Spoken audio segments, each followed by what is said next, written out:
Noah is telling his son, oh my son, come and ride with us. Come. And don't be from the disbelievers. You know what the son replied? قال سآوي إلى جبل يعصمني من الماء. I am going to climb at the top of the mountain. I'll do mountain climbing.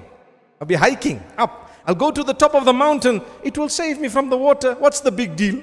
Every time water comes, we can go to a high area and there won't be any water in the high area. Nuh alayhi salam looked at his son and says, you know what?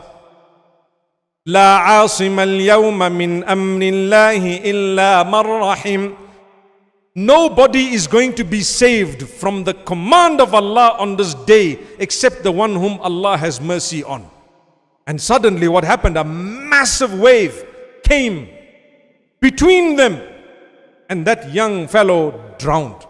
Up to this day, the echo of Nuh alayhi salam's words remains with us in the Quran. Allah mentions it not so that you can say, nice story, but you ask yourself, how many times have people reminded you and I to do good and to quit the bad? Because there will be a day when it will be too late, but we don't listen to the echoes and we don't want that enlightenment.